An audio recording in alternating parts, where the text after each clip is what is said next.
Padamu negeri kami berjanji, padamu negeri kami berbakti, padamu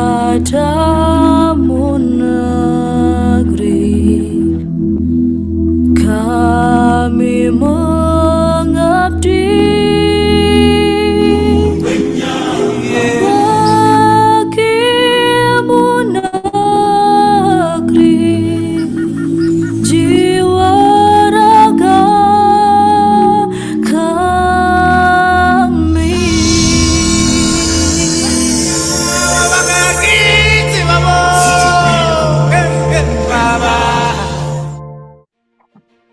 Hadirnya UT memastikan bahwa setiap warga bangsa berhak atas pendidikan tinggi di bawah kekuatan hukum tanpa adanya perbedaan. Lebih dari 2 juta lulusan berhasil menyelesaikan studi di universitas terbuka. Kami bangga sudah 4 dasawarsa UT menghadirkan pendidikan berkualitas tanpa batas. UT selalu berfokus ke masa depan dengan tetap berpijak pada nilai-nilai dan budaya adiluhung Nusantara. Digitalisasi layanan pendidikan mempermudah masyarakat dan mahasiswa mendapatkan informasi mengenai UT.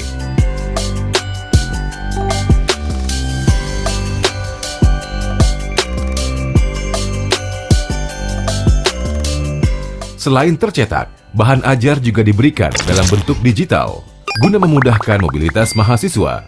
Dengan demikian, belajar bisa dilakukan di mana saja, kapan saja, dan bersama siapa saja.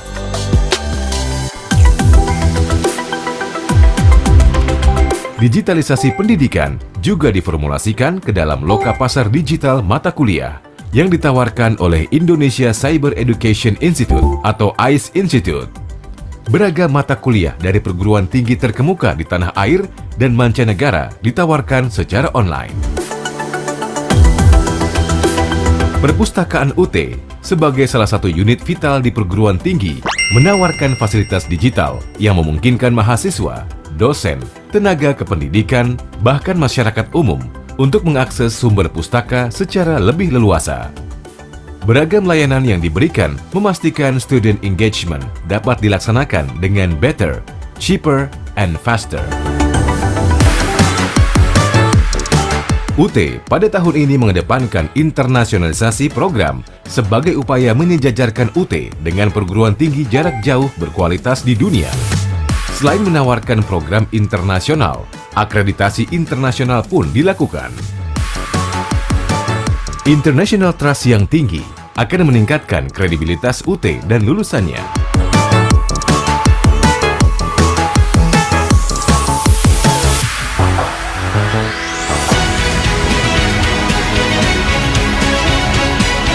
Public trust terhadap UT ditandai dengan terus meningkatnya jumlah mahasiswa UT dari tahun ke tahun.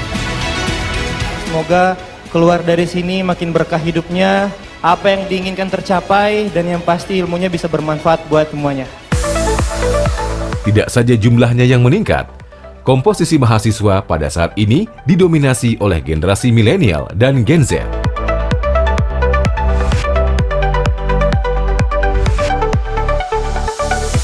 Untuk menjaga kualitas akademik, UT melibatkan BAN PT, Lembaga Akreditasi Mandiri, dan International Accreditation Bodies. Bahkan UT satu-satunya perguruan tinggi jarak jauh di Asia yang secara sukarela dan berkala mengundang ICDE untuk mereview semua layanan di UT. Kita ingin memastikan bahwa layanan yang diberikan telah memenuhi kaidah-kaidah dan standar kualitas yang diberikan oleh perguruan tinggi jarak jauh terkemuka di dunia. Pada tahun ini, jumlah program studi yang ditawarkan berjumlah 47 yang dikelola 4 fakultas dan sekolah pasca sarjana.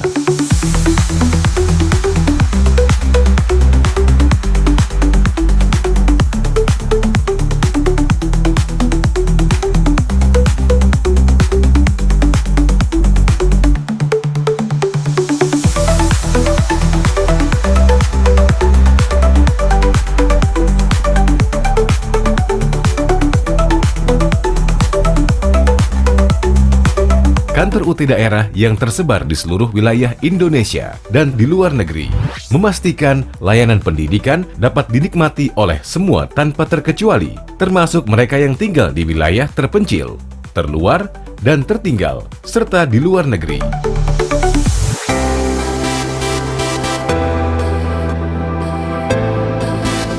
Mungkin harus menunggu puluhan tahun atau ratusan tahun untuk membangun kampus di tempat ini. Puji Tuhan, dengan adanya UT, saya bisa kuliah meskipun saya tinggal di tempat yang amat terpencil seperti ini. Tanah airku tidak kulupakan, kan terkenang selama hidupku.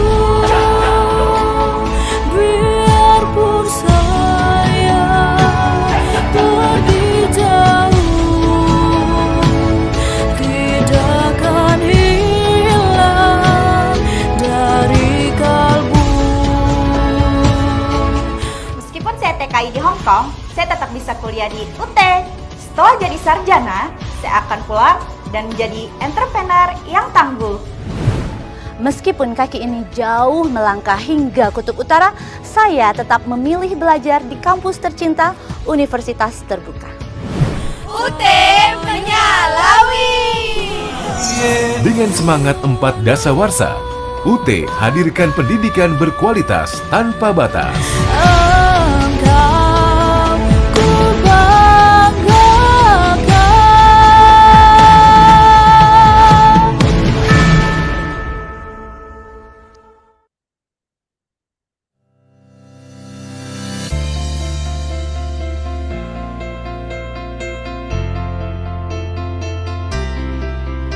Selamat datang di Fakultas Hukum, Ilmu Sosial dan Ilmu Politik, Universitas Terbuka. Fakultas Hukum, Ilmu Sosial dan Ilmu Politik merupakan salah satu fakultas di Universitas Terbuka yang berdiri pada tanggal 4 September 1984. Yaitu dengan diresmikannya Universitas Terbuka. Berdirinya FHISIP diawali dengan pembukaan 2 program studi, yaitu Prodi Administrasi Negara dan Administrasi Niaga.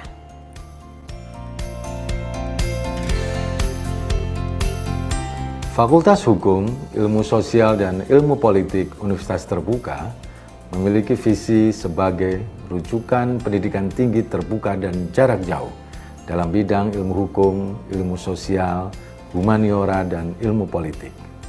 Kami berkomitmen untuk memperluas akses pendidikan tinggi yang berkualitas bagi seluruh lapisan masyarakat yang selaras dengan tuntutan zaman dengan memanfaatkan teknologi informasi dan komunikasi terkini.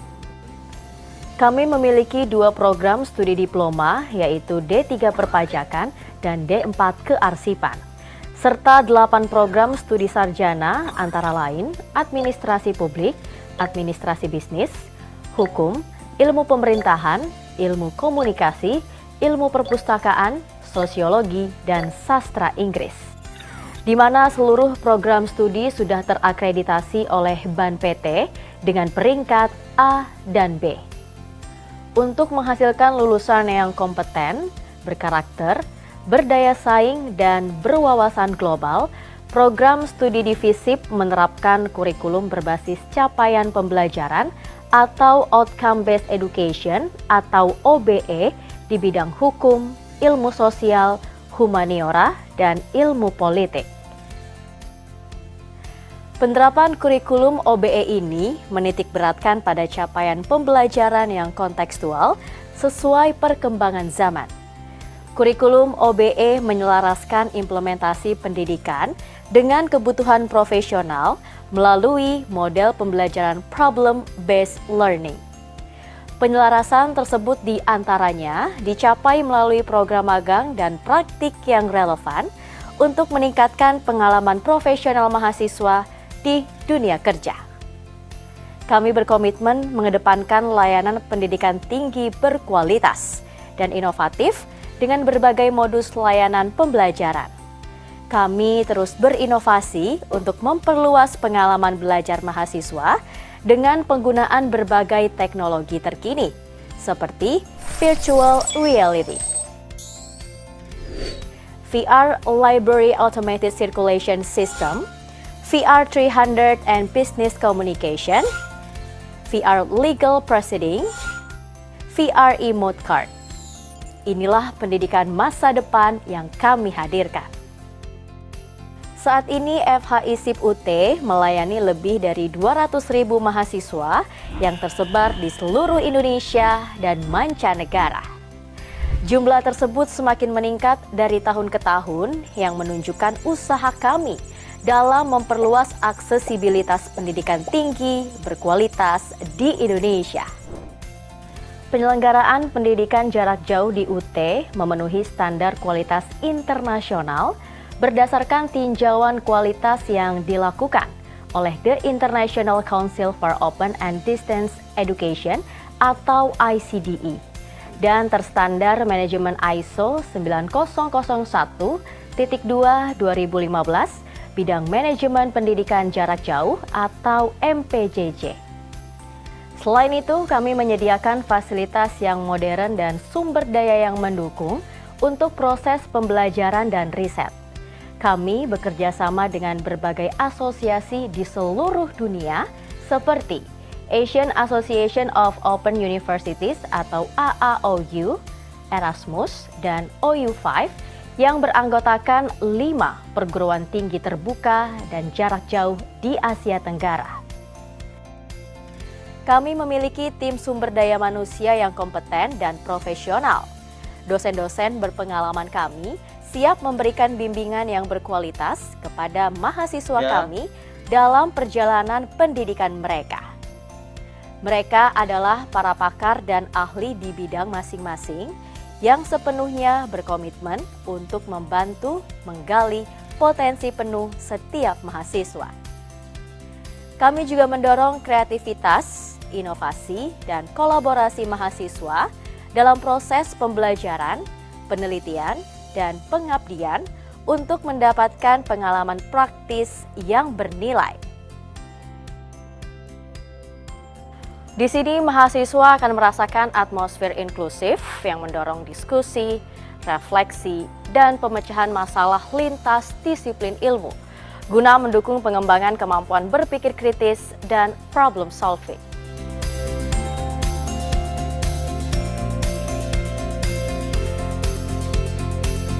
Kami menghasilkan lulusan yang telah menorehkan prestasi di berbagai bidang. Mereka menjadi pemimpin dan figur masyarakat yang sukses di bidang pemerintahan, politik, pendidikan, advokasi, media, dan wirausaha. Mereka menjadi bukti nyata dari kualitas pendidikan di Fakultas Hukum, Ilmu Sosial, dan Ilmu Politik Universitas Terbuka.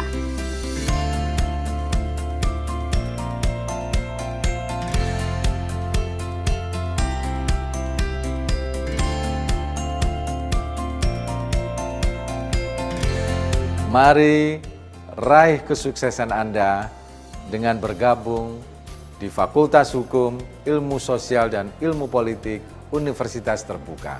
Kami siap mengantarkan Anda menggapai masa depan yang cerah.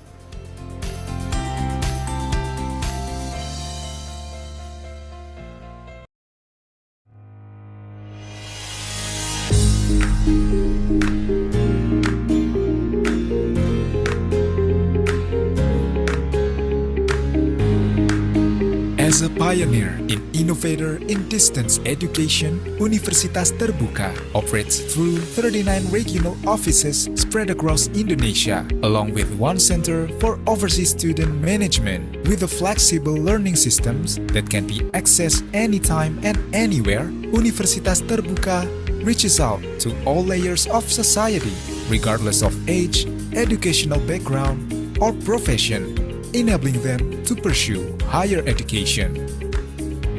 Welcome to the undergraduate program of Business Administration, Universitas Terbuka, where we not only acquire knowledge, but also design a bright future ahead. Since its establishment in 1984, the undergraduate program of Business Administration has been the flagship initiative pioneered by Universitas Terbuka. The establishment of this program aimed to create a high-quality offering in the field of business administration that is easily accessible through open and distance higher education. The undergraduate program of business administration at UT not only teaches but also shapes future leaders. Studying business administration at UT extends beyond the classroom, reaching into the real world. Full support from experienced faculty and modern facilities ensure the best learning experience. Welcome to the era of Industry 5.0, where business undergo revolutionary transformation. To stay competitive in this ever-changing world, educate knowledge and skills in business administration are key to success. Amidst advanced technology and global connectivity, business is no longer just about products or services, but also about how we manage, innovate, and adapt. This is why business administration plays a crucial role in steering companies towards a bright future. Initial steps towards success are first, the graduates of the undergraduate program of business administration have abundant career opportunities in the future. Second, with a solid business management skill set, many alumni have explored various career paths, ranging from starting their own business to contributing to private companies at both national and international levels, as well as making positive impacts in governmental institutions. A degree in business administration is the key to unlocking opportunities in the dynamic and diverse business world. Our graduate prospects extend beyond mere employment to becoming successful entrepreneurs on both national and international scales. Studying business administration at UT opens opportunities toward success. Join us and be part of the change. Let's together create a bright future. Universitas Terbuka, creating leaders, enacting change.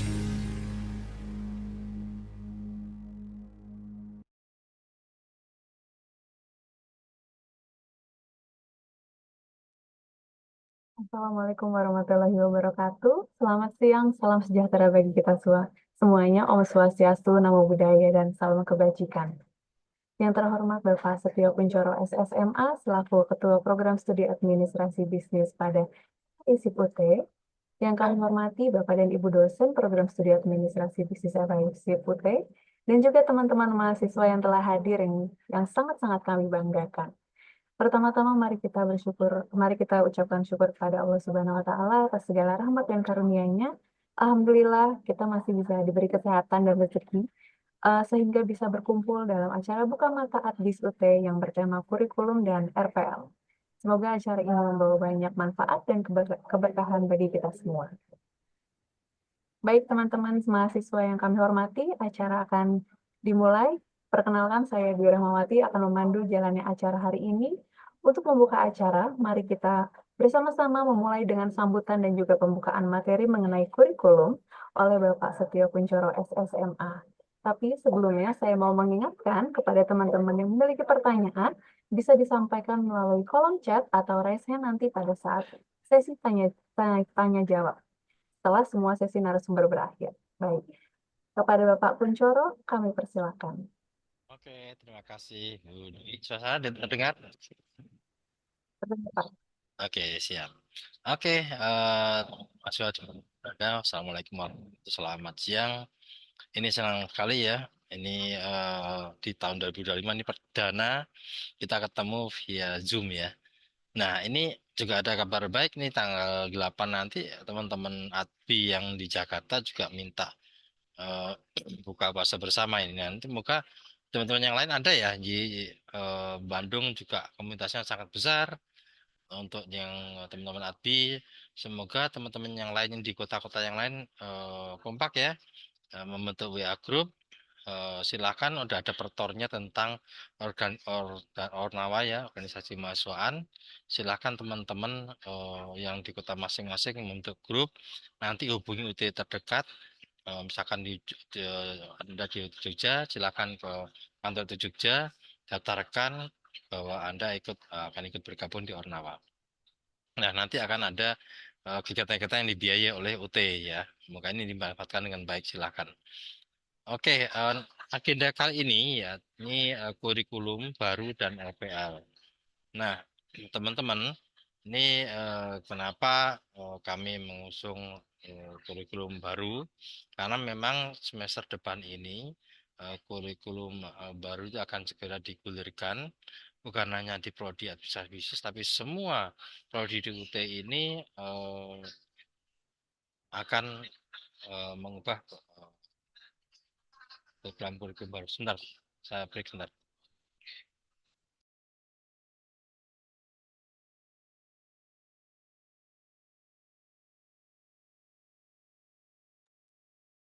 Ya, mohon maaf, saya break sebentar. Oke, teman-teman, di dalam kurikulum ini ada sekitar 10 mata kuliah baru. Tentunya ada pertanyaan dari teman-teman mahasiswa, gimana yang sudah mengambil mata kuliah yang lama? Nah, nanti akan dikonversi ya. Nanti Pak Abdurrahman nanti akan menjelaskan konversinya.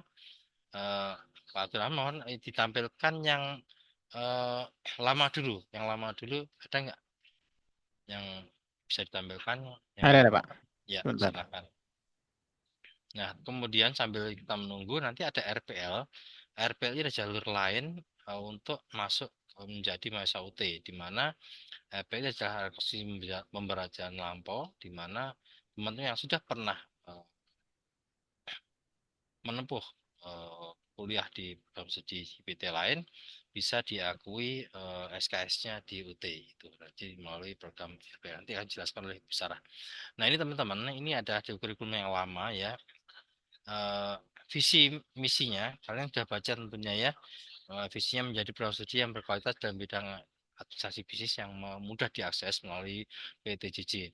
Silahkan Anda baca ini di katalog, tentunya Anda sudah punya katalog atau di website UT ya. Coba kita langsung ke kurikulumnya, Mas. Nah, kurikulum ini ada dibagi menjadi beberapa bagian. Ada kurikulum MKWI. Di sini MKWU ya, buat jadi MKWU, mata kuliah wajib umum, di mana mata kuliah ini biasanya semua mahasiswa bukan hanya di UT, tapi di PTN yang lain, di UPTS yang lain juga sama, karena memang Dikti menghimbau untuk ini diberikan di awal-awal semester. Jadi seperti mata kuliah Pancasila, agama, kemudian bahasa Inggris itu atau bahasa dan bahasa Indonesia itu diberikan di awal-awal.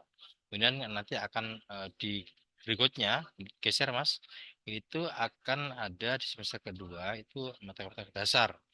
Ya, di sini ada pengantar sosiologi, ada IBD, ada perencanaan pengembangan bisnis, ada pengantar ilmu ekonomi. Dan ini bisa di sistem ekonomi Indonesia di wawasan-wawasan dasar ini diberikan di uh, semester kedua. Baru kemudian ketiga dan seterusnya sampai itu menuju ke mata kuliah inti ya. Nah, tentunya nanti ada beberapa yang kami tandai bintang-bintang ini adalah kurikulum yang nantinya nggak ada. Coba ke atas lagi, Mas. Itu nanti akan nggak ada di semester berikutnya atau di 2025 ganjil ya. Nanti akan dihapus seperti bahasa Inggris niaga, tapi nanti akan berganti dengan mata kuliah bahasa Inggris bisnis ya. Kemudian next Mas yang bawah lagi. Nah, ini nanti akan praktik bisnis Indonesia, ada pengantar ilmu administrasi bisnis, itu akan juga dihilangkan. Kemudian ada sistem informasi manajemen, akuntansi dasar, kepemimpinan, bawa lagi Mas, akan hilang. Ada metode penelitian sosial, pengantar statistik bisnis sosial, dan kewirausahaan. Ada lagi Mas, bawah yang hilang. Psikologi industri, hukum ketenagakerjaan, kemudian kebijakan dan strategi bisnis, kebijakan dan strategi produksi, kebijakan dan strategi pemasaran, dan manajemen keuangan bisnis serta TAP. Nah, nanti TAP ada ada pilihan, Anda bisa mengerjakan skripsi atau tetap TAP, ada dua pilihan. Kalau ini kan nggak ada pilihannya yang gue gini. Nah, tapi tetap teman-teman jangan panik. Gimana kalau usah menempuh, tetap nanti akan diakui dan kesetaraan mata kuliah yang baru. Oke. Ya, itu mungkin produk dari saya. Mungkin kita akan diskusi aja. Silakan Pak Abdurrahman dulu menjelaskan tentang kurikulum yang baru ini. Kemudian nanti diikuti dengan RPL oleh Bu Sarah. Nanti kita diskusi ya teman-teman ya. Silakan jika ada pertanyaan ke chat ya. Nanti silakan chat. Nanti kita akan balas satu-satu. Nah, Pak Abdurrahman silakan tentang kurikulum baru ini. Jelaskan. Silakan. Suaranya belum muncul. Baik, cek. Ya. Sudah ya. Baik, terima kasih Pak Kuncoro ya, Kaprodi kita ya, dan Ibu Dwi ya sebagai MC dan moderator hari ini. Baik, izinkan membuka ya. Assalamualaikum warahmatullahi wabarakatuh. Selamat siang ya, salam sejahtera bagi kita semua. Alhamdulillah, mudah-mudahan dalam keadaan sehat semua ya. Perkenalkan, nama saya ya, ini karena cukup banyak nih, ada 247 ya, mungkin ada yang baru lihat, ada yang baru ketemu. Ya, saya sebagai salah satu dosen administrasi bisnis di Universitas Terbuka ya, di UT Pusat Pondok Cabe. Dan berhubung lagi masa Ramadan ya, mungkin saya mengucapkan, kami dari Prodi ya, mengucapkan selamat menjalankan ibadah puasa ya. Semoga yang menjalankannya ya, itu mendapatkan amal yang sangat baik gitu ya. Baik, izin tadi sudah dijelaskan oleh Pak Kuncoro bahwa kita akan mengalami perubahan kurikulum ya, yang memang sebenarnya ini terjadi tiap 4-5 tahun ya, di universitas manapun ya. Dan kebetulan di UT per tahun ini, semua prodi ya, termasuk prodi administrasi bisnis, Universitas Terbuka itu akan berubah. Jadi mungkin izin tadi menambahkan sedikit ya, yang dari sudah dijelaskan oleh Pak Kuncoro, bahwa yang bulat ini dihilangkan tapi berganti nama gitu ya. Dihilangkan itu berganti nama. Jadi kayak bahasa Inggris Niaga menjadi bahasa Inggris bisnis. Lalu yang ada XX ini, nah itu tidak kita pakai lagi gitu ya di mata kuliah atau kurikulum baru. Nah, jadi semua yang X dan bulat ini akan hilang, tapi ada yang berganti nama dan memang ada yang tidak dipakai lagi, kita ganti ke mata kuliah yang benar-benar baru ya, mengikuti zaman dan sebagainya. Baik. Izin kita masuk ke materi ya terkait kurikulum baru prodi administrasi bisnis, dan di sini tahun ajarannya 2025-2026. Jadi per nanti tengah tahun ya. Jadi kita sudah masuk ke tahun ajaran 2025-2026. Kalau sekarang kita masuknya 2024-2025 genap ya. Nanti semester depan ya, setelah bulan Juli itu masuknya 2025-2026 gitu ya. Nah, di situ kita masuk tuh ke kurikulum baru gitu ya, dan semua prodi juga mendapatkan hal yang sama ya. Baik, pertama tentang kurikulum baru ini ya, apa yang baru gitu ya. Nah, jadi kita menerapkan kurikulum baru, yang pertama tentunya kita mengikuti perkembangan ya, perkembangan saat ini ya, industri 4.0, ada yang juga sebut Society 5.0 dan sebagainya. Intinya kita harus menyesuaikan ya, karena ada perubahan zaman, perubahan lingkungan ya, perubahan keadaan, sehingga kita harus menyesuaikan mata kuliah, kurikulum yang ada di universitas ya, termasuk di administrasi bisnis. Dan karena kemampuan digital itu sudah menjadi sesuatu yang wajib ya saat ini, jadi kita tambahkan ya terkait keterampilan digital. Lalu kita nanti kalau teman-teman bakal lihat tuh ada khusus tuh namanya metode penelitian bisnis. Nah, jadi analisis data bisnis itu nanti akan kita tambahkan juga gitu ya, dan tentunya tentang perusahaan yang sebagai core kita gitu ya. Lalu kita juga diarahkan untuk nanti akan ada beberapa ya mata kuliah yang berbasis case based learning ya, atau kita sebutnya CBL. Ya, nanti akan ada nih. Jadi beberapa mata kuliah itu nanti kalau teman-teman lihat ya, nanti tugas ya dan diskusinya itu kita coba berbasis case based learning atau kejadian nyata yang kita coba simpulkan gitu ya, atau selesaikan permasalahannya. Nah, dan tentunya kita ingin menyiapkan lulusan yang adaptif, inovatif, dan berdaya saing global. Nah, jadi ini yang baru gitu ya. Nah, terus mengapa harus kurikulum baru gitu ya? Nah, pertama memang secara regulasi ya ada perkembangan ya di pendidikan tinggi ya. Kita sudah ganti kementerian ya. Jadi Kemendikbudristek, dan kita juga ada aturan-aturan baru yang sehingga kita harus membuat kurikulum baru gitu ya. Dan kita juga ada masukan-masukan gitu ya dari DUDI ya, atau di sini disebut dunia usaha dan dunia industri. Kita dikasih masukan, ini kira-kira mata kuliah atau kompetensi yang diperlukan nih bagi lulusan-lulusan administrasi bisnis.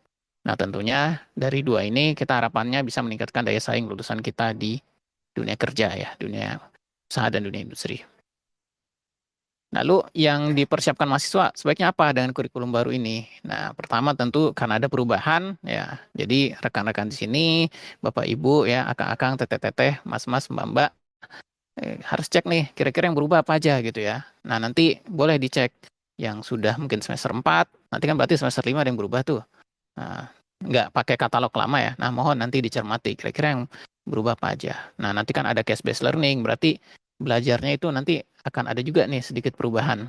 Nah, yang kedua, kita harus beradaptasi gitu ya dengan metode pembelajaran baru ya. Tadi kan ada case based learning, nanti kita akan ada praktik ya untuk mata kuliah yang di kurikulum baru ini. Dan tetap ya memanfaatkan sumber daya pendukung ya yang dipunyai oleh UT, baik tutorial online, ya e-learning ya, dan komunitas belajar yang teman-teman punya di daerah masing-masing gitu ya. Nah, ini kurikulum baru.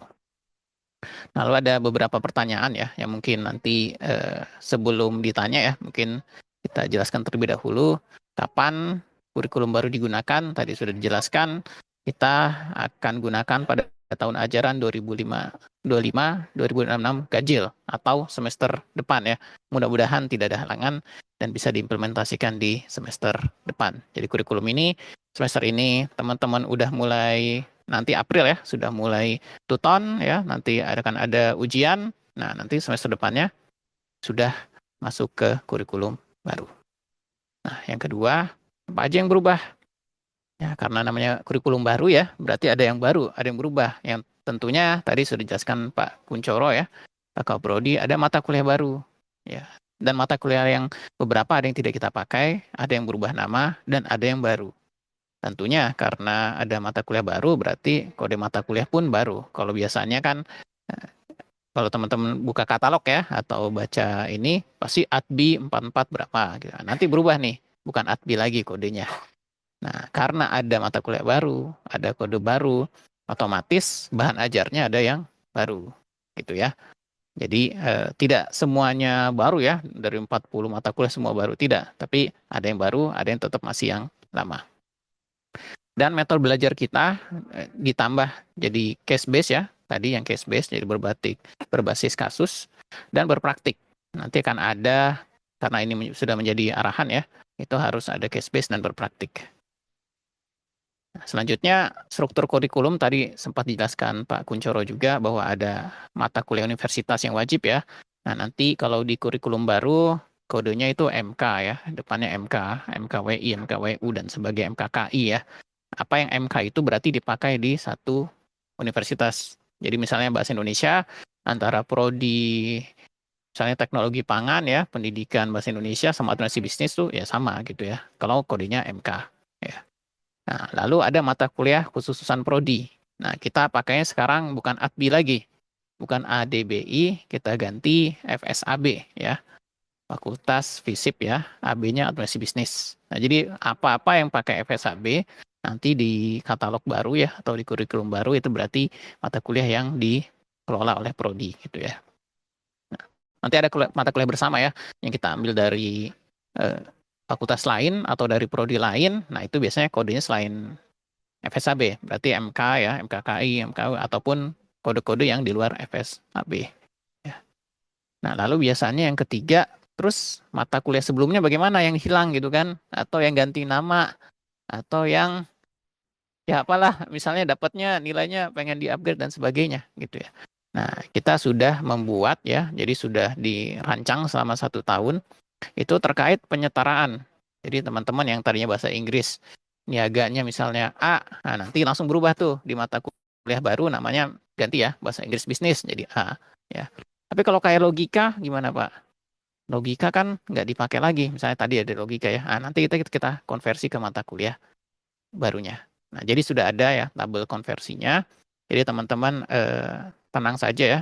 Semua nilai yang sudah teman-teman jalankan dalam beberapa semester ini semuanya akan disetarakan ya, dikonversi ke mata kuliah di kurikulum baru. Jadi aman ya. Nah, lalu TAP dan Karil ya, tadi sempat sama Pak Kuncoro disinggung. TAP ini dan Karil akan menjadi pilihan ya. Jadi kalau Karil dan TAP mungkin yang sudah ngambil ya atau yang teman-teman ya sudah baca itu, kalau TAP itu berapa SKS, Karil itu 0 SKS ya dan wajib diambil, sekarang jadi pilihan ya, jadi pilihan. Jadi teman-teman boleh nih mau ambil TAPS ya namanya, TAPS atau Karil salah satu ya. Nah, jadi Karil menjadi pilihan ya. Nah, boleh diambil ya yang mana ya, jadi pilihan. Oke, nah sekarang berubah nggak SKS-nya? SKS-nya jadi 146 ya. Semesternya tetap 8 ya, nggak nambah kok, nggak nambah jadi 9 gitu ya. Tetap 8. Nggak lebih cepat juga jadi 7 ya, nggak, kita tetap 8 semester dan SKS-nya menjadi 146 biar bisa menambah itu ya, banyak keilmuan bagi rekan-rekan semua, teman-teman semua. Nah, jadi ini beberapa mungkin pertanyaan ya, atau yang bisa kita berikan. Nanti kalau teman-teman ada pertanyaan lagi, boleh setelah ini.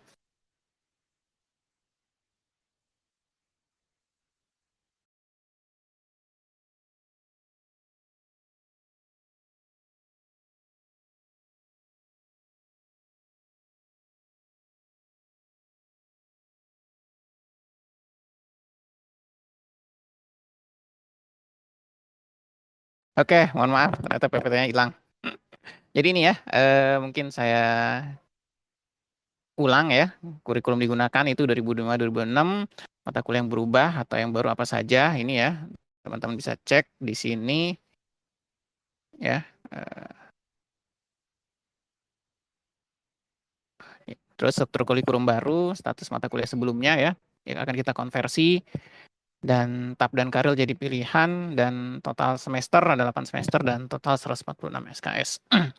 Baik, mungkin kita langsung aja ya ke kurikulum barunya. Nah, jadi struktur kurikulumnya seperti ini. Jadi yang saya checklist ini mungkin agak kecil ya, tapi yang saya checklist ini itu berarti mata kuliah baru ya, kuliah baru. Yang lainnya berarti masih ada gitu ya. Atau dari prodi lain gitu ya. Nah, untuk semester 1 sebenarnya mirip ya, mirip sama sebelumnya ya, ada MKWN ya, ada Pancasila, pendidikan kewarganegaraan. Jadi kalau dulu nggak ada Pancasila, sekarang ada Pancasila ya, bahasa Indonesia. Nah, yang baru nih, benar-benar baru, mungkin teman-teman ada nih namanya belajar di era digital. Ya, ini baru nih, mata kuliah wajib yang baru. Itu yang dianggap meningkatkan literasi digital di antara kita, gitu ya. Lalu ada pengantar ilmu politik, ya, pengantar bisnis, ya. Nah, pengantar bisnis ini juga mata kuliah baru, ya, yang menggantikan pengantar ilmu administrasi niaga, ya, dipecah tuh jadi pengantar ilmu administrasi dan pengantar bisnis. Nah, lalu pendidikan agama, ya, sesuai dengan data. Nah, itu semester 1. Nah, untuk semester 2, nah di sini rekan-rekan bisa lihat ya, ada PIE tetap ada ya, bahasa Inggris, asas manajemen tetap ada, teori organisasi juga ada. Nah, tapi di sini ada yang baru namanya corporate governance. Nah, lalu ini tahun pertama ya, tahun pertama teman-teman ya. Lalu ada tahun kedua ya, ada tahun kedua itu kita ada 14 sampai 26 ya, ada sekitar 12 mata kuliah, mulai dari pengantar statistik ya. Nah, ini mata kuliah universitas. Nah, makanya di sini masih MK. Kewirausahaan yang tadinya mata kuliah prodi sekarang jadi mata kuliah universitas, jadi mata kuliah wajib ya. Jadi semua prodi mendapatkan kewirausahaan di era digital. Lalu ada filsafat bisnis ya. Nah, ini sosiologi industri, MSDM, akuntansi keuangan dasar. Kalau sebelumnya akuntansi dasar ya, kita jadi akuntansi keuangan dasar dan perencanaan pengembangan bisnis tetap ada. Nah, ini 6 mata kuliah di semester 3 atau tahun kedua, dan di tahun kedua bagian semester keduanya ada, atau semester 4, itu ada bank dan lembaga keuangan non-bank, komunikasi bisnis tetap ada, manajemen keuangan jadi keuangan bisnis ya, manajemen pemasaran tetap ada, kebijakan dan strategi produksi jadi manajemen operasi bisnis ya. Nah, kebijakan bisnis jadi manajemen strategik. Nah, ini sebenarnya masih ada ya yang semester sebelumnya kita masuk di sini. Untuk tahun ketiga ya. Nah, untuk tahun ketiga ini mulai padat nih ya, bukan mulai padat banget gitu ya. Nah, teman-teman bisa lihat nih berapa SKS-nya. Mulai dari manajemen perubahan ya, risiko dan asuransi tetap ada. Metode penelitian dapat di semester 5. Nah, metode penelitian teman-teman dapat di semester 5. Jadi sudah bisa ya.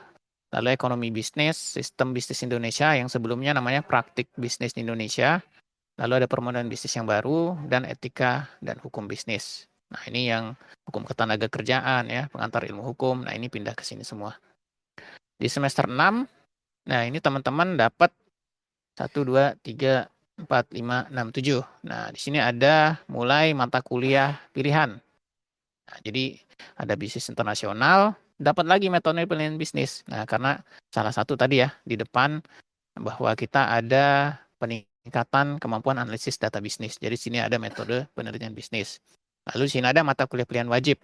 Jadi teman-teman cukup pilih salah satu, mau yang pemberdayaan masyarakat ya atau mau yang pemasaran jasa. Nah, tinggal dipilih. Ya, kalau pemasaran jasa seperti kuliah biasa, kalau pemberdayaan masyarakat nanti kuliahnya luar biasa gitu ya. Beda maksudnya. Nah, lalu ada kreativitas inovasi, ini juga baru. Ada teori pembuatan keputusan ya. Ini sebenarnya sama ya. Kayak semester sebelumnya, kebayaran cukai juga sama. Lalu ada bahasa Inggris bisnis yang sebelumnya bahasa Inggris niaga. Nah, jadi ini lumayan padat ya di tahun ketiga ini. Nah, di tahun ke-6, nah ini mulai beberapa mata kuliahnya ada yang persiapan gitu ya, kayak kepemimpinan dan pengambilan keputusan ya. Ini sebelumnya kepemimpinan aja. Lalu ada administrasi perpajakan ya. Nah, di sini di semester 7 teman-teman ambil nih TAPS-nya. Boleh ujian komprehensif tertulis ya, kita sebutnya, atau karya ilmiah ya. Nah, nanti mungkin untuk petunjuk lebih detailnya ini akan menyusul ya. Sampai sekarang masih belum fix ya untuk petunjuk detailnya. Lalu mata kuliah pilihan dipilih lagi. Ini salah satu ya, jadi wajib. Salah satu mau perilaku organisasi atau yang suka ke arah produksi boleh ngambil manajemen rantai pasokan. Atau yang suka MSDM ya silakan perilaku organisasi ya. Ini lanjut ke psikologi industri dan organisasi. Nah, ini semester 7. Semester 7 juga lumayan padat. Nah, tapi di semester 8 atau semester terakhir teman-teman hanya 4 mata kuliah ya. Ada governansi digital yang sebelumnya sistem informasi manajemen, ada akuntansi manajemen ya, ada riset operasi bisnis dan ada digital media ya. Jadi ini semua kurikulum baru ya yang nanti insya Allah teman-teman bisa pelajarin ya, nanti katalognya akan muncul dan nanti untuk di sistemnya juga akan menyusul ya panduan dan sebagainya. Untuk TAP ya sama sebenarnya dengan sebelumnya, tapi kita ada corporate governance ya. Sisanya sebenarnya hanya pergantian nama ya. Manajemen operasi bisnis itu sebenarnya kebijakan dan strategi produksi, manajemen pemasaran itu kebijakan dan strategi pemasaran. Ya. Mungkin itu ya, rekan-rekan silakan ya nanti setelah bagian sesi selanjutnya nanti kita tanya jawab ya. Silakan. Mungkin itu sedikit dari saya. Saya tutup. Wassalamualaikum warahmatullahi wabarakatuh. Waalaikumsalam. Waalaikumsalam. Terima kasih Pak Abdurrahman untuk penjelasan mengenai kurikulum nih. Tadi saya lihat di chatroom udah ada beberapa yang bertanya nih. Nanti bakal dijawab sama Pak Abdurrahman atau Pak Kuncoro di sesi tanya jawab ya teman-teman. Baik, Selanjutnya kita akan masuk ke sesi materi berikutnya, yaitu mengenai RPL. Materi ini akan disampaikan oleh Ibu Sarah Fadilah SPD MAB. Kami mengingatkan kembali untuk teman-teman yang punya pertanyaan boleh disampaikan melalui chat room atau nanti raise hand pada saat sesi tanya jawab. Kepada Ibu Sarah, kami persilakan. Ya, terima kasih Mbak Dwi. Suara saya terdengar? Terdengar. Izin saya untuk share screen.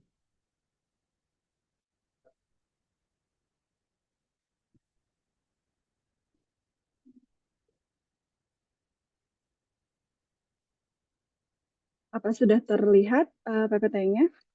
Sudah. Oke. Bismillahirrahmanirrahim. Assalamualaikum warahmatullahi wabarakatuh. Selamat siang para mahasiswa Prodi Administrasi Bisnis dimanapun teman-teman berada. Senang sekali kami bisa menyapa teman-teman dalam kegiatan buka mata Prodi Administrasi Bisnis. Nah, hari ini saya akan coba menjelaskan terkait dengan RPL ya. RPL ini sebagai salah satu pilihan yang bisa dipilih oleh para calon mahasiswa untuk masuk ke UT. Seperti itu. Oke, nah sebelum saya masuk ke materinya, mungkin saya akan mengingatkan kembali ya terkait dengan jadwal-jadwal admisi dan registrasi untuk semester genap ini. Hari ini di tanggal 5 itu sudah ada di periode registrasi mata kuliah ya. Jadi teman-teman yang belum registrasi mata kuliah silahkan baik untuk yang RPL maupun non-RPL masih ada waktu 1 hari. Hari ini hari terakhir. Kemudian bagi teman-teman yang akan melakukan pembayaran mata kuliah, masih ada waktu sampai 10 Maret 2025. Jadi jangan lupa untuk segera menyelesaikan registrasi maupun pembayarannya. Oke, kembali lagi ke apa itu RPL. Saya coba jelaskan di sini. RPL atau rekognisi pembelajaran lampau. Ini adalah pengakuan atas capaian pembelajaran seseorang yang diperoleh dari pendidikan formal, non-formal, informal, dan atau pengalaman kerja dalam bentuk mata kuliah, ada tipe A atau oleh kredit, atau pengakuan kesetaraan atas pengalaman dan atau keahlian seseorang dengan kualifikasi level kerangka kualifikasi nasional Indonesia tertentu. Jadi nih kalau misalnya teman-teman ada yang sudah pernah menyelesaikan pendidikan diplomanya, itu bisa lanjut ke jenjang S1 di UT melalui program RPL. Atau misalnya teman-teman yang sudah punya pengalaman kerja, sudah mengikuti berbagai pelatihan, yang tentunya dibuktikan dengan adanya sertifikat-sertifikat, itu bisa juga mengajukan dengan proses RPL. Tujuannya ini untuk apa? Tujuannya ini bisa memberikan kesempatan bagi masyarakat untuk masuk ke dalam sistem pendidikan formal atau yang disetarakan dengan kualifikasi tertentu berdasarkan pada pendidikan formal, non-formal, informal, atau pengalaman kerja pada bidang yang sangat khusus atau langka yang memang dibutuhkan oleh UT. Nah, di sini di Prodi Administrasi Bisnis ada 2 tipe RPL ya. RPL transfer dan juga ada RPL program. Bedanya apa nih? Kalau RPL transfer itu sumbernya dari pendidikan formal. Jadi kalau misalnya teman-teman sebelumnya sudah menempuh D1 atau D2 atau D3 bisa melakukan proses RPL transfer. Nah, tapi kalau saya nih, saya memang dari diploma, tapi saya ada pengalaman kerja, saya juga misalnya pernah mengikuti berbagai macam pelatihan, itu RPL transfer atau perolehan? Jawabannya perolehan ya. Di situ bisa gabungan dari berbagai macam, bisa formal, informal, non-formal, prestasi maupun pengalaman kerja. Nah, ini syaratnya apa? Jadi paling rendah lulus SMA atau bentuk lain yang sederajat, memiliki pendidikan formal, non-formal, informal, prestasi, dan atau pengalaman kerja minimal 2 tahun yang relevan dengan program studi yang ditempuh di UT. Kemudian, memperhatikan izin penyelenggaraan perguruan tinggi dari Kemendikbudristek atau kementerian lain dan terdaftar di PDDikti dan akreditasi program studi asal. Jadi kalau misalnya teman-teman dari diploma atau dari S1 di perguruan tinggi lain tapi mau melanjutkannya di UT, maka ada persyaratan untuk akreditasinya. Seperti itu, dan harus terdaftar di PDDikti. Nah, ini saya coba jelaskan bagaimana prosesnya. Yang pertama itu ada pendaftaran dan konsultasi. Jadi sebenarnya sebelum para calon mahasiswa ini akan mengajukan RPL, teman-teman bisa tanya dulu, baik itu ke UT Pusat maupun UT Daerah, dengan melampirkan transkrip. kira-kira nih mata kuliah apa saja sih yang bisa dialih kreditkan. Itu seperti apa. Yang kedua, teman-teman melakukan pengusulan RPL, melengkapi berbagai macam dokumen yang memang dipersyaratkan untuk pendaftaran jalur RPL. Nah, lalu ada proses asesmen. Disinilah peran dari salah satu bagian prodi berperan di sini. Jadi kalau asesmen di RPL itu ada beberapa tahap. Ada mulai tahapan yang di awal, itu ada di DAK, kemudian ada juga di fakultas, itu tahapan yang kedua, lalu di program studi ini juga itu tahap yang ketiga. Apa yang dilakukan oleh program studi? Program studi di sini itu adalah melakukan penilaian terhadap kesetaraan mata kuliahnya. Misalnya nih teman-teman pernah menempuh D3 prodi perpajakan misalnya. Nah, nanti kita akan melihat mata kuliah apa saja yang bisa dialih kreditkan ke S1 Administrasi Bisnis. Misalnya kalau ada mata kuliah MKDU seperti kewarganegaraan, agama Islam, selama nilainya memenuhi itu bisa dialih kreditkan. Pengaruhnya apa? Jadinya teman-teman tidak perlu lagi meregistrasikan mata kuliah tersebut karena memang sudah ditempuh pada jenjang pendidikan sebelumnya. Nah, setelah kami di program studi ini selesai untuk melakukan asesmen, maka hasilnya itu akan direkognisi. Jadi nanti akan ada SK dari rektor terkait dengan mata kuliah apa saja yang memang dibebaskan. Kemudian setelah itu teman-teman tinggal melakukan registrasi untuk melaksanakan pembelajaran di UT. Oke, selanjutnya. Nah, ini lebih detail lagi dari proses asesmen. Proses asesmen, sekali lagi yang akan saya jelaskan di sini adalah proses asesmen yang memang dilakukan di program studi. Nah, untuk pengakuan SKS-nya seperti apa? Jadi ada maksimal jumlah SKS yang diakui, maksimal 75% jumlah mata kuliah di UT. Kemudian ada maksimal 70% jumlah mata kuliah di UT untuk asal dari non-UT dan perolehan. Jadi kalau yang 75% itu program studinya asalnya dari universitas terbuka. Tapi kalau dari non-UT dan melalui jalur perolehan maksimalnya itu 70%. Yang kedua, ada pengusul dari UT dengan jenjang yang sama.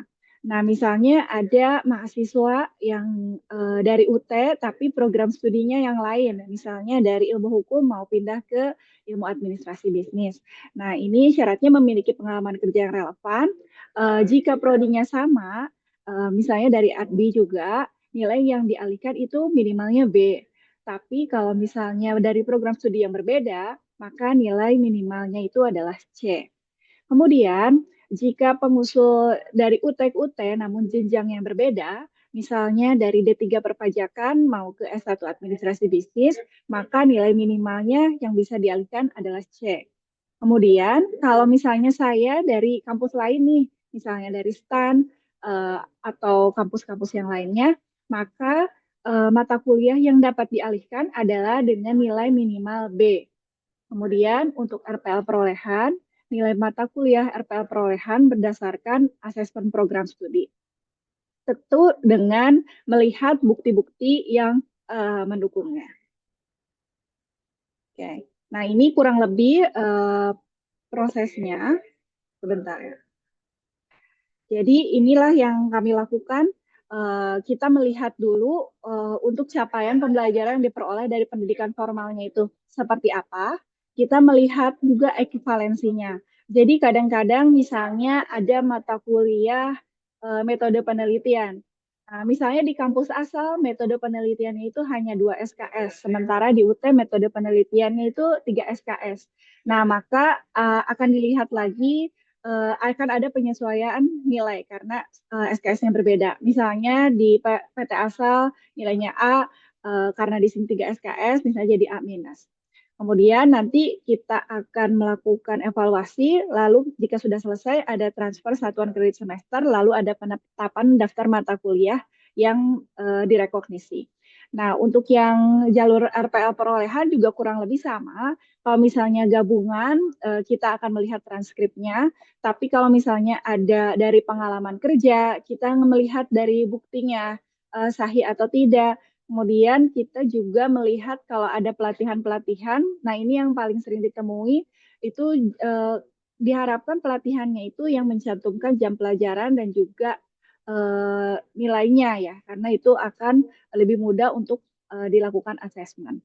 Nah, setelah itu sama seperti proses transfer, kemudian akan ada rekognisi mata kuliahnya.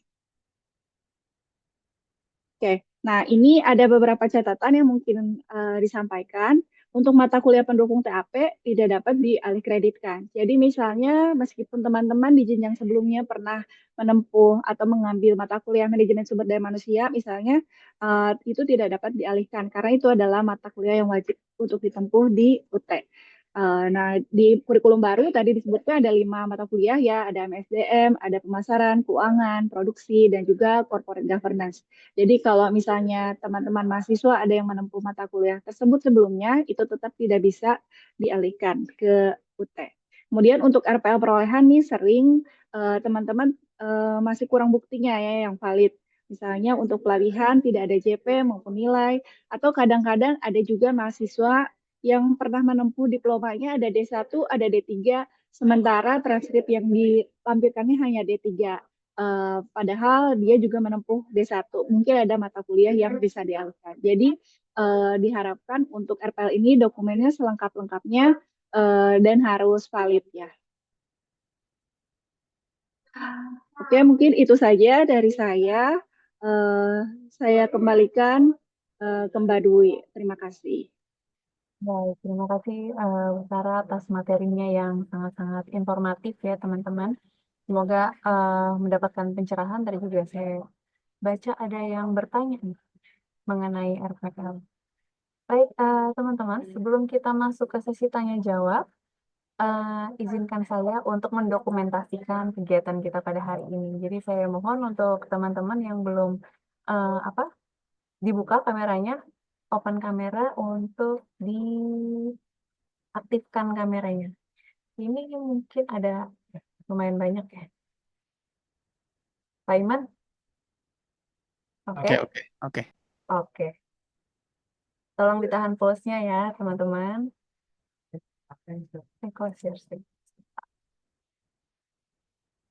Oke. Saya hitung 1, 2. Tahan. Halaman berikutnya.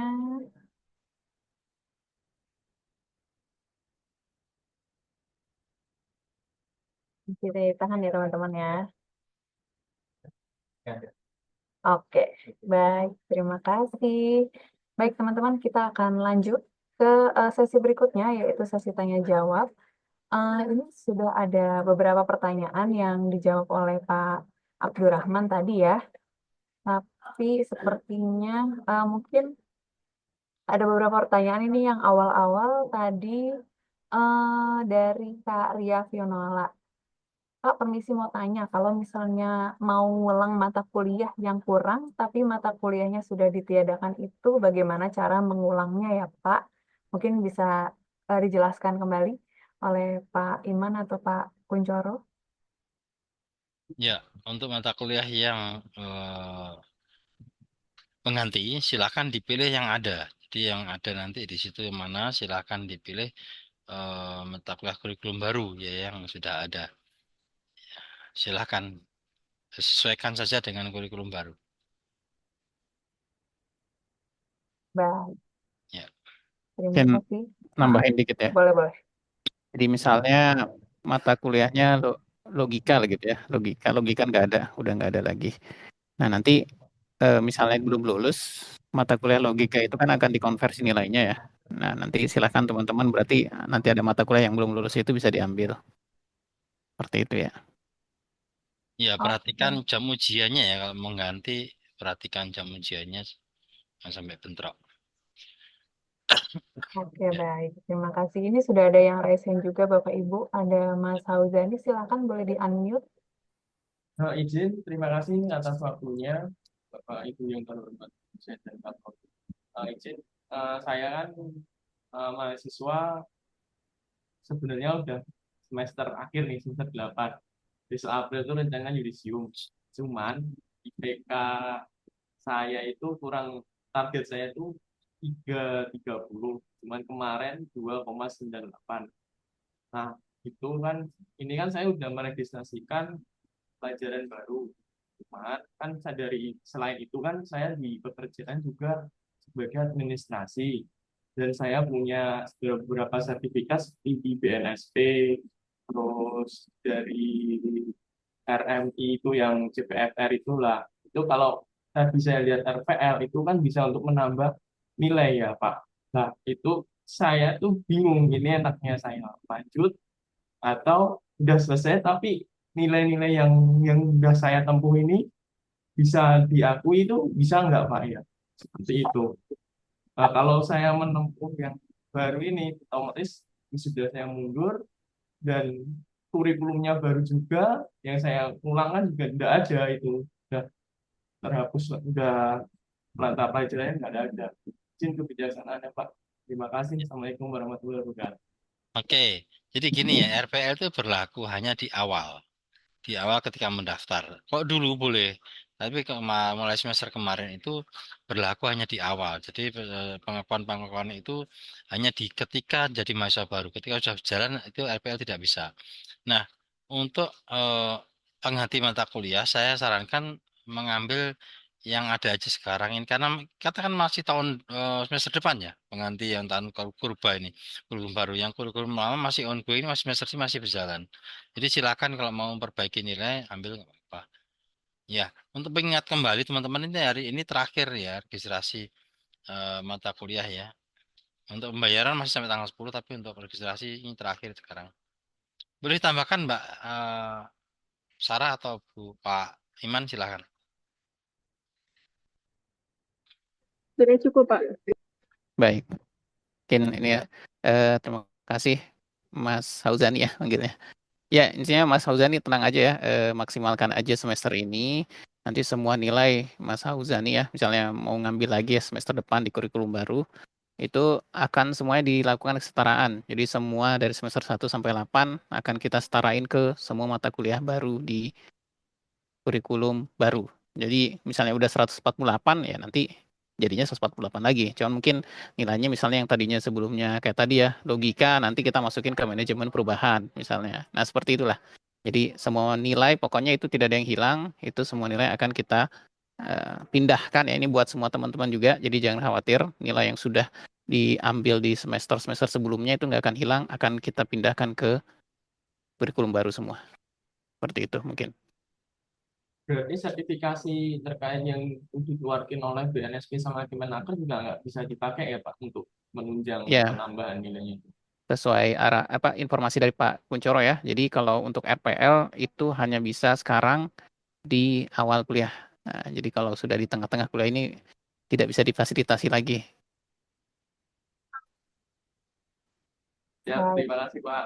Ya, sama. Ya, saya mau nanya Mas Tepa tadi Mas Hauzani. Mas Hauzani. Ini kerja di mana Mas? Ya, di KAI Pak. Hah? DKI? Iya, Kereta Api Indonesia. KAI. Oh KAI, di daerah mana? Di Jakarta? Ya, 27 Madiun. Oh Madiun, itu ada juga kemarin di KAI juga yang di Bandung, itu juga saya lupa namanya itu. Ada juga yang di teman-teman ADBI itu. Teman-teman mohon gabung di WA grup masing-masing wilayah ya, supaya kami nanti ketika kebetulan ada kegiatan di daerah, kami juga bisa ketemu dengan teman-teman gitu ya. Dan ini juga ada pertornya, kegiatan kemahasiswaan akan didanai oleh UT, jadi silahkan dimanfaatkan dengan baik ya, supaya teman-teman juga kompak ada kegiatan di luar kampus yang bisa didanai oleh UT gitu ya. Nanti silakan merapat dan dilaporkan ke UT setempat ya. Ada kegiatan kemahasiswaan yang bisa didanai. Silakan lanjut lagi Mbak Dwi. Iya, ini ada juga pertanyaan di Q&A dari Mbak Gina. Oke, halo Pak Bu, saya mahasiswa non-SIPA semester 6. Terkait mata kuliah baru yang akan diganti, apakah berlaku untuk saya di semester berikutnya? Jawabannya iya ya, tadi sudah beberapa kali disampaikan oleh Pak Kuncoro dan juga Pak Iman bahwa untuk mata kuliah yang baru itu akan diberlakukan di semester depan. Jadi tadi juga banyak teman-teman yang menyampaikan juga gimana kalau saya semester ini sudah menerima BMP baru. Nah, itu BMP memang akan teman-teman pergunakan di semester ini karena untuk kurikulum baru nanti teman-teman akan mendapat BMP lagi di semester berikutnya seperti itu. Kemudian ada juga tadi yang bertanya di chat ini mengenai RPL ya dari Kak Ari. Izin bertanya, kalau udah S1 terus lanjut RPL, tapi udah daftar di UT, jadi maba lagi kira-kira kalau pindah ke RPL bisa nggak? Ini mungkin untuk Mbak Sarah ya. Berarti mahasiswanya belum selesai ya? Belum, sudah S1 terus lanjut RPL. Sepertinya segitu. Oh, kalau misalnya mahasiswanya, misalnya udah S1 di UT, dia bisa daftar lagi jalur RPL itu bisa. Atau kalau misalnya sekarang mahasiswanya S1 prodi ilmu komunikasi misalnya gitu ya. Terus mau ambil lagi administrasi bisnis, tapi berarti yang ilmu komunikasinya berhenti pindah ke admi gitu, itu ganti prodi. Seperti itu. Jadi nggak bisa langsung dua program studi kan Pak Kun? Ya bisa, satu NIM. Eh, kalau mau pindah ya nanti jadi mahasiswa baru lagi di ADBI dan diakui yang materi lama gitu ya. Semoga menjawab ya. Kemudian ini ada juga pertanyaan dari Mbak Monika. Selamat sore Pak, Bu. Saya mau tanya, ini kan saya mata kuliahnya sudah lulus semua dan tinggal tunggu yudisium. Tapi saya masih ada di WA dari pihak UT untuk registrasi. Itu bagaimana ya? Mungkin Pak Gun bisa bantu Ya, jawab? kalau lulus sebenarnya sudah terjalin di yudisium. Jadi saya pikir itu abaikan saja kalau emang yakin bahwa Anda memang sudah lulus semua. Tinggal nunggu penjaringan yudisium ya. Nanti yudisium selesai, nanti tinggal wisuda kalau emang seluruhnya sudah selesai. Jadi abaikan saja. Ya. Itu pengingatan ini, benar. Ini pengingatan bagi semua mungkin ya. WA Blast kemarin memang sempat ada WA Blast pengingatan registrasi aja bagi semua mahasiswa. Jadi kalau misalkan sudah selesai ya abaikan saja gitu ya. Oke, makasih. Ini ada pertanyaan lagi mengenai RPL. Izin bertanya Bu, jadi saya kan sebelumnya sudah menempuh di perguruan tinggi lain di jurusan teknik industri. Nah, saya sudah terlanjur daftar di UT tapi bukan jalur jalur RPL dan sudah jalan 1 semester di jurusan administrasi bisnis.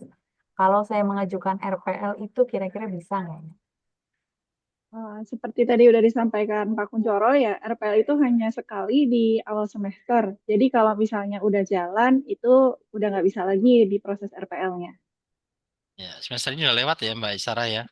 Untuk proses RPL-nya ya. Jadi mahasiswa baru yang RPL kemarin sudah diproses semua. Ya. Ini masih Oke, muncul. next. Next, pertanyaan ini muncul di kolom chat. Ada dari Mbak Ainun, izin bertanya Pak, Bu, saya dengar-dengar bahwa TMK sudah tidak ada lagi dan mahasiswa wajib tuton. Apakah itu benar? Terima kasih sebelumnya. Ya, TMK itu masih ada. Ya, kemudian untuk semester depan kami belum tahu kebijakan baru apakah itu masih ditetapkan apa tidak. Yang jelas THE nanti akan semakin tidak ada, gitu ya, karena emang kebijakan baru ini UAS nanti yang jadi pintu terakhir teman-teman untuk ujian kompetensinya di situ, ya. Jadi THE kemungkinan nggak ada. Kalau apa tadi namanya? Apa Mbak tadi? TMK, TMK. TMK itu masih ada. Sampai semester ini masih ada. Oke, gitu ya. Oke, next ada pertanyaan juga dari Afif Fauzi.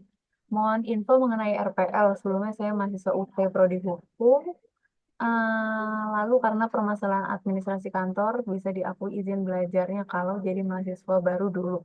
Jadi kemarin disarankan untuk mengundurkan diri dan daftar lagi. Nanti bisa dilanjut. Kemarin sudah daftar RPL, sudah diajukan. Awalnya yang ditolak matkul cuma 2. Tiba-tiba dapat chat lagi ditolak 18 mata kuliah. Padahal sebelumnya saya sudah melalui 43 matkul dan lulus. Mohon solusinya. Ini dari prodi ilmu hukum ya Mbak? Ilmu hukum, sepertinya gitu. Mahasiswa UT Prodi Hukum.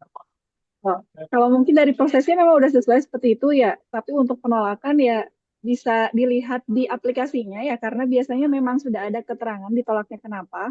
Tapi kita di sini nggak bisa jawab karena itu yang memproses di prodi hukum. Hukum ya, iya, daftarnya di hukum lagi ternyata. Ya, harusnya Dan bertanya ke prodi ya, hukum. sebagai catatan saja ya, teman-teman, pengakuannya hanya maksimal 70% dari yang seluruh ya. Jadi nggak bisa seluruhnya diakui, nggak bisa gitu ya. Jadi maksimal 70%. Oke, terima kasih. Baik, ini ada pertanyaan juga. em, di Q&A, perkenalkan saya Vicky, mahasiswa angkatan 2023-2024. Untuk kurikulum baru di 2025-2026 yang berlaku di semester depan, sesuai penjelasan oleh Pak Kuncoro dan Mas Abdurrahman, ada beberapa mata kuliah yang dibulati, yang akan berganti nama, dan yang disilang yang tidak dipakai. Itu nantinya kan akan dikonversi dari mata kuliah yang hilang dan akan disetarakan. Berarti untuk saya di semester depan, panduan saya adalah katalog yang baru ya. Tinggal penyesuaian saja, berarti untuk mata kuliah baru tinggal saya ambil saja. Ya, Seperti itu ya. betul. Ya, jadi hanya satu info dari kurba namanya. Kita singkat kurba, kurikulum baru. Jadi nggak ada lagi kurikulum lama. Jadi silakan nanti disesuaikan dengan kurikulum baru ya. Kalau mau ngulang, kalau mau registrasi lagi, ya tetap disesuaikan dengan kurikulum baru. Ya, oke. Ada Oke, lagi? nah ini ada pertanyaan lagi. Pak, Bu, mau tanya kalau IPK 2,81 itu aman aja kah? Aman lah. Dua Aman ya? koma berapa? 2,8 2,81. masih aman. Kan minimal 275 lah ya. Nah, kita menetapkan di prodi itu 275 sebenarnya minimal kalau bisa. Walaupun secara nasional dua itu lulus tapi janganlah ya 2,75. Sekarang tapi rata-rata di ADBI ini sudah cukup bagus ya. Semester ini rata-rata kemarin berapa Mas Iwan? 2,20 ya. Kelas Apanya? tiga Rata-rata 3,2. 3,20 ya, 3,20 udah cukup bagus.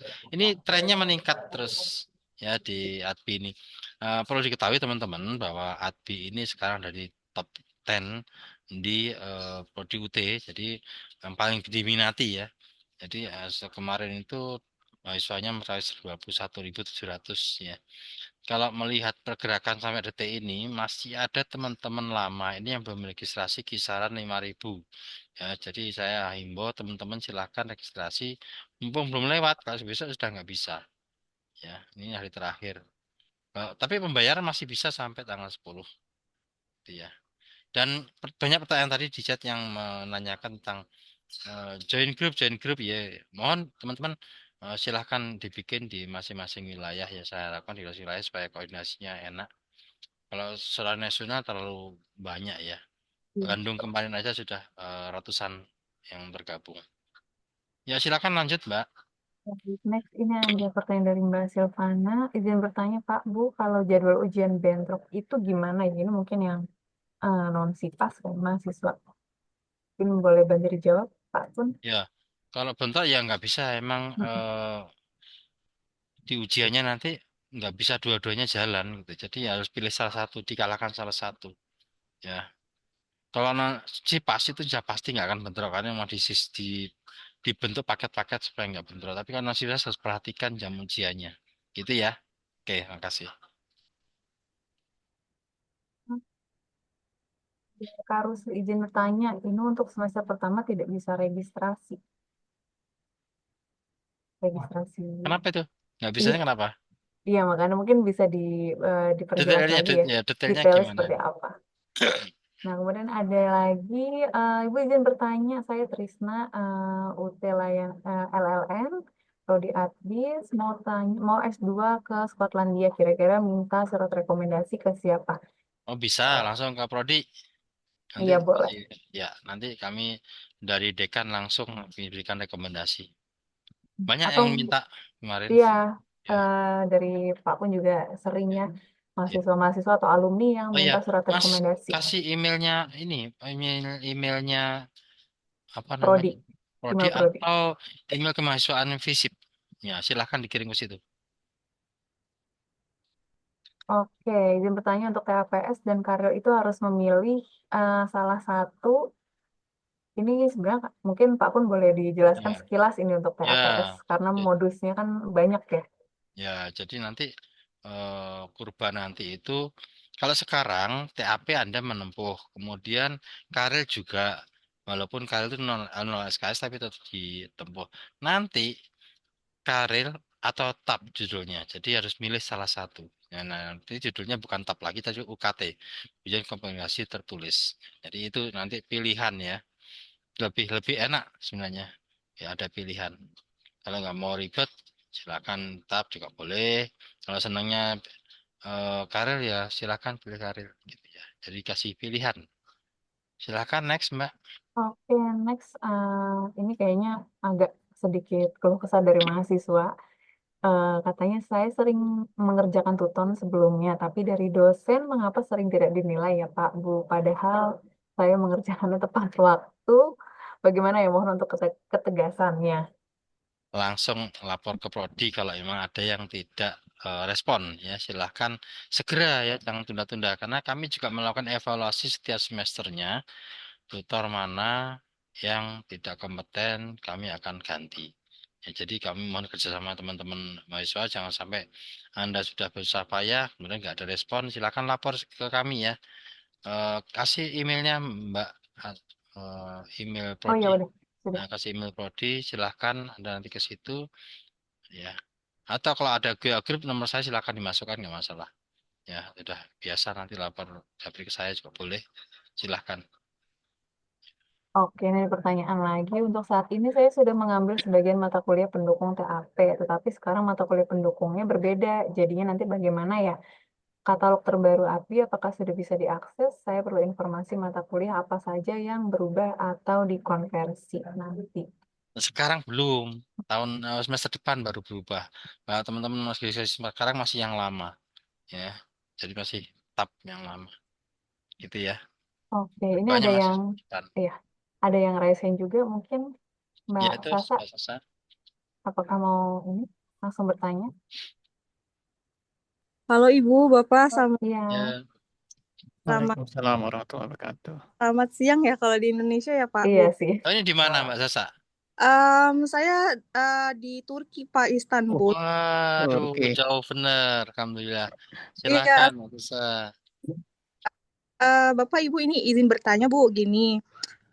Saya kan rencana kan memang lulus S1 untuk prodi administrasi bisnis kan 3,5 tahun ya Pak lulusnya gitu. Memang ditargetkannya karena saya kan non Stipas nih Pak gitu. Nah, saya tuh waktu minggu kemarin saya kan ada daftar beasiswa untuk Edinburgh University dengan Glasgow University ya Pak. Untuk prodi MBA-nya di bidang ESG-nya gitu kan Pak untuk kayak manajemennya. Nah, di kampus tersebut tuh Pak itu diminta surat recommendation ada 2 gitu Pak.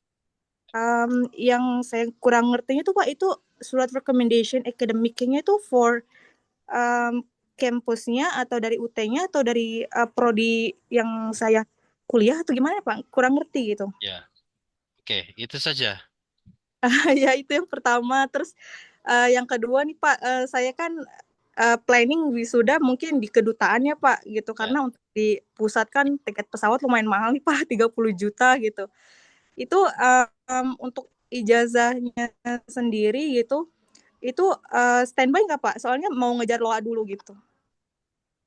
Makasih ya Pak. Bentar, tadi jadwal sudah. Bukan maksudnya kalau misalkan contoh saya ikut wisudanya di kedutaan misal Pak, di kedutaan Turki misalkan ya Pak ya untuk layanan luar negerinya atau kayak area Eropa dan Asia misal ya Pak gitu. Nah itu untuk ijazahnya nanti dikirim dari UT Pusat ke Turki gitu Pak atau gimana? Oh iya. Oke. Setahu saya untuk ijazah dulu saja ya. Itu nanti bisa dikirim. Biar nggak usah repot-repot Anda ngambil. Terus kemudian untuk rekomendasi itu udah biasa kami untuk mengirim ke universitas yang dituju. Bisa 2 bisa dibikinkan nanti untuk yang dituju di mana ya. Iya Pak, minta tolong ya Pak. Jadi nanti di email kebutuhannya di email ke kami ya. Baik. Ya. Baik, terima kasih. Mungkin bisa diperjelas juga, izin nambahin ya Mbak, bisa diperjelas juga butuhnya berapa orang yang pemberi rekomendasi. Biasanya untuk beasiswa atau kampus di luar negeri itu kadang ada yang minta lebih dari 1. Gitu. Jadi di make sure aja, jadi nanti kita bisa plan selain Pak Kuncoro nanti siapa lagi yang akan memberi rekomendasi gitu. Ya. Baik Bu, Bapak terima kasih Dan banyak. ada formnya misalkan dari kampus tersebut yang ada formnya harus Ada. ya itu dikirim aja supaya kita menyesuaikan formnya ya. Baik, insya Allah baik. Terima kasih banyak Pak. Ya, Makasih. selamat ya Mbak Sisa. Sama, Ya. sukses ya Mbak. Iya Ibu, iya Bapak, terima kasih. Assalamualaikum. Waalaikumsalam. Mbak, Yang ini lain banyak sekali pertanyaan ternyata. menarik ini. Ya, Iya, silakan. sebentar. Ada yang Jayapura ternyata nih. Ya. Iya. Jakarta ya? Saya salah baca nih. Bandung, Jakarta.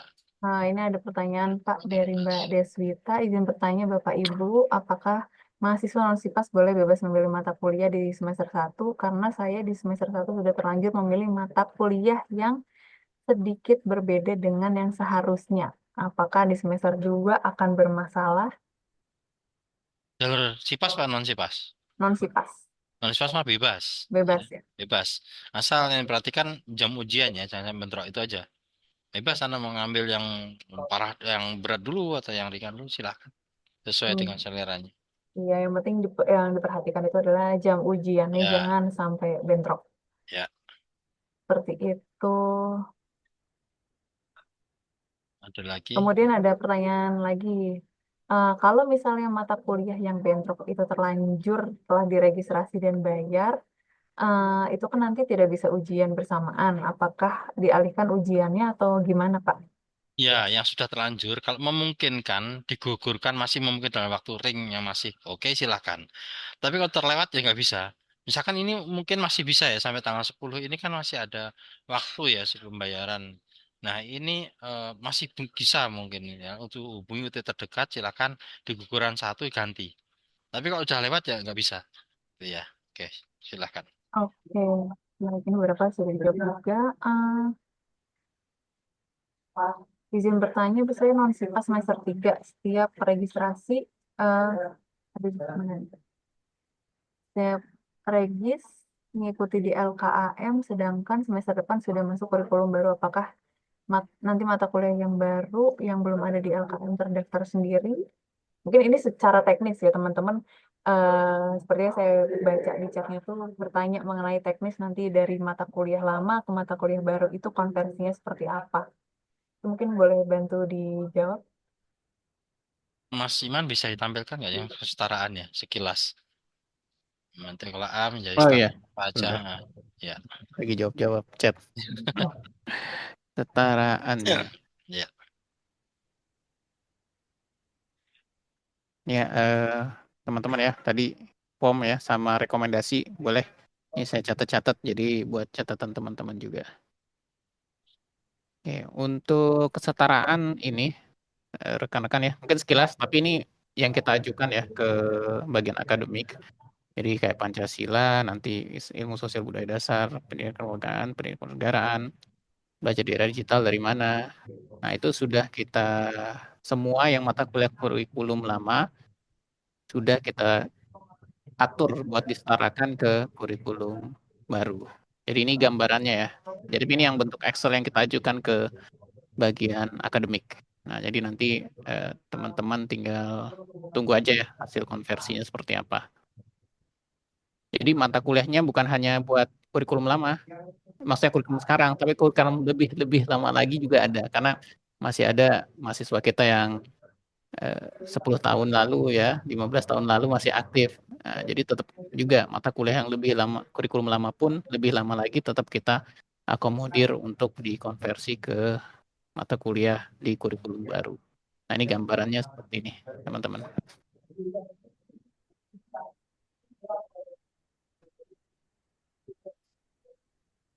Oke, baik. Semoga tercerahkan ya ini karena banyak sekali yang bertanya mengenai konversi dari mata kuliah lama di kurikulum lama ke mata kuliah baru atau mata kuliah penyetaraan atau konversi ke mata kuliah baru di kurikulum baru seperti itu. Oke, ini kayaknya kita bisa jawab beberapa pertanyaan lagi ya, Pak Kuncoro. Ya. Kita sampai jam pukul 15.00 ya. Oke. Oke. Izin tanya, saya ngambil non-SIPAS apakah bakal ada offline? Soalnya saya ngambilnya UT Bandung baru semester 1. Soalnya saya lagi di Lebanon. Woi, mantap. Nggak ada ya, Mas. Ya, Mm-mm. personal ini belum ada offline-nya. Ya, Kecuali mungkin ngambil ya. KPM, tapi sepertinya belum. Ini menjaga perdamaian kali ya, Lebanon. Oke, kemudian izin bertanya, saya semester 7 untuk mengikuti TAP atau Karil gimana ya? Soalnya dari mata kuliah tidak ada. Ini otomatis terjaring kan, Pak? Terjaring. Kalau Mm-mm. SVC makan otomatis terjaring. Jadi untuk Karil atau TAP otomatis terjaring, nanti langsung masuk ke apa LMS teman-teman. Dan tadi juga saya sempat baca ada yang bertanya untuk masuk grup Karil itu dari mana? Karena nanti ya ketika teman-teman udah masuk, udah dapat mata kuliah Karil, nanti ada tutor yang bikin grupnya masing-masing. Itu untuk bimbingan. Link yang tadi udah di-share ya, Mas, ya, yang apa emailnya prodi sama email kemahasiswaan. Sudah. Oke, siap. Daftar hadir juga sudah ya. Ini sudah hadir tuh, tadi lihat Mbak Biwin, Mbak Lilis, ini koordinator dari Bandung sama Jakarta nih. Ya, mohon bisa teman-teman yang lain menghubungi kalau mau bergabung. Iya, mungkin boleh disapa dulu, Pak. Ini Ya, mana ambil Mbak Wiwinnya? Coba, mana ini Mbak Wiwin? Ini aktif sekali nih. Apalagi kerja, sambil kerja nih. Atau Mbak Lilis, mungkin. Mana? Tadi saya lihat ada nih. Iya Pak, saya Pak. Ini siapa nih? Assalamualaikum Bapak. Hah? Halo? Aku Lilis. Mbak Lilis. Oke, ya ini koordinator. Aku Lilis Pak. Ya, WA grup Ya, yang kerja soalnya. ya sambil kerja. Ya, selamat siang Mbak. Ini teman-teman silakan bergabung kalau mau gabung di WA grup di Jakarta untuk program studi administrasi bisnis kembali Lilis ya. Silakan. Oke, Pak. Satu lagi ini ada yang raise hand, mungkin Mas Yosua. Apakah Ya, mau Mas Yosua silakan. unmute? Silakan.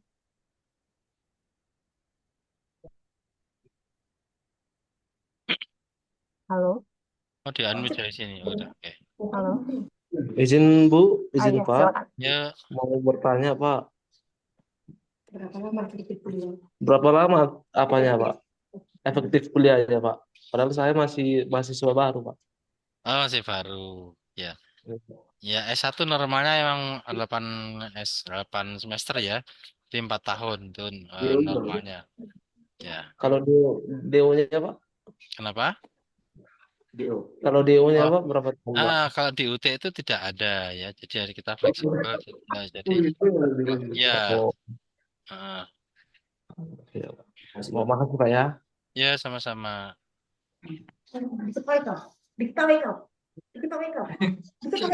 Oke, baik.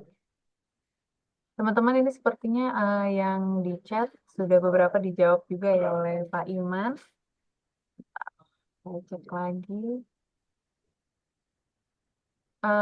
Ini ada yang bertanya, Pak, ini SKS-nya jadi 146 ya, yang lama kalau 144. Kalau mata kuliahnya apakah ada yang bertambah dibanding yang lama? Ya, tentu ada penambahan. Tadi ada 10 mata kuliah baru ya, Mas ya. Sama mohon maaf mungkin nambahin juga Pak. Jadi info bagi seperti mata kuliah bahasa Inggris Niaga yang sebelumnya 2 SKS jadi 3 SKS. Oh, Ada ya. penambahan di sana dan ada yang beberapa juga berubah seperti itu. Makanya jadi 146. Ya. Semoga menjawab ya. Tapi kalau nilainya nggak akan berubah kok ya, nanti pas kesetaraan tetap aman-aman. Oke, ini satu pertanyaan terakhir mungkin. Ada yang nanya Ah. SMP. Apa? SMP. OSMB? Ya, itu wajib ya. Mm-mm. Ada itu wajib, tapi hubungi UT terdekat ya. Manakala nggak bisa semester ini, biasanya nanti akan diikutkan semester berikutnya. Itu. Oh, ini ada yang bertanya. Dulu daftarnya di Kalimantan Barat, UT Pontianak. Nih sekarang ujiannya di Utim sudah selesai, tinggal nunggu terjaring yudisium dan wisuda. Apakah bisa ikut wisuda dan ambil ijazahnya di Samarinda. Jadi mungkin daftarnya di Ponti, tapi mau wisudanya di Samarinda. Ya, bagi teman-teman yang sedang ada kerjaan di luar kota, kalau memang seperti itu kasusnya, segera hubungi UT yang dituju ya. Yang dituju hubungi bahwa kalian pindah ujian, katakanlah mau ujian di mana, hubungi supaya eh, mereka siap. Ya. Oke, jadi harus ini ya segera menghubungi UT yang Ya, dituju. Jadi betul. untuk Mbak Monica mungkin boleh langsung hubungi UT Samarindanya Ya. seperti itu. Kalau sekarang di Samarinda ya, tapi kalau Mm-mm. sebelumnya di mana tadi? Pontianak. Pontianak ya, ke Pontianak dulu. Oh, Jangan Pontianak dulu jauh-jauh dari baru situ. ke Samarinda. Ya, tapi kalau setelah di Samarinda, nggak apa-apa ke Samarinda. Nanti bisa di kontak dari Samarinda ke Pontianaknya. Ini ada yang bertanya kalau mau konsultasi terkait alih kredit apakah bisa ke UT besok? Mungkin bisa melalui Pelma dulu ya Pak. Ya. Melalui Halo UT atau di pelayanan mahasiswa di fisik seperti itu. Seperti itu aja mungkin ini beberapa pertanyaan sudah dijawab. Baik, terima kasih untuk teman-teman yang sudah hadir. Terima kasih juga untuk Bapak Ibu narasumber hari ini. Tidak terasa ya sudah sampai di penghujung acara tadi kita. Terima kasih untuk semuanya yang telah berpartisipasi pada dalam acara hari ini. Sebelum kita akhiri, jangan lupa untuk mengisi link presensi yang sudah dibagikan di kolom chat dan juga untuk teman-teman tadi yang membutuhkan email visip ataupun prodi boleh di scroll di kolom chatnya juga seperti itu. Semoga acara hari ini bermanfaat bagi kita semua. Sampai jumpa di kesempatan berikutnya. Selamat siang dan tetap semangat untuk puasanya. Wassalamualaikum warahmatullahi wabarakatuh. Waalaikumsalam Waalaikumsalam. Terima kasih semuanya. Terima kasih, Ya, Pak. selamat berbuka nanti bagi teman-teman yang menjalankan. Terima kasih, Pak. Ya.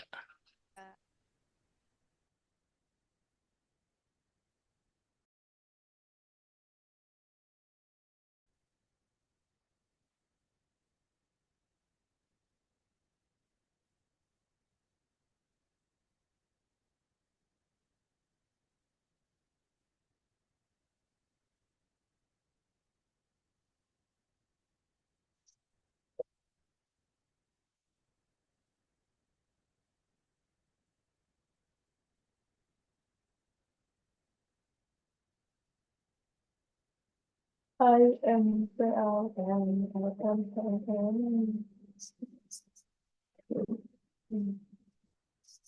Apa sih Romba Billy keluarnya di klub ini nih?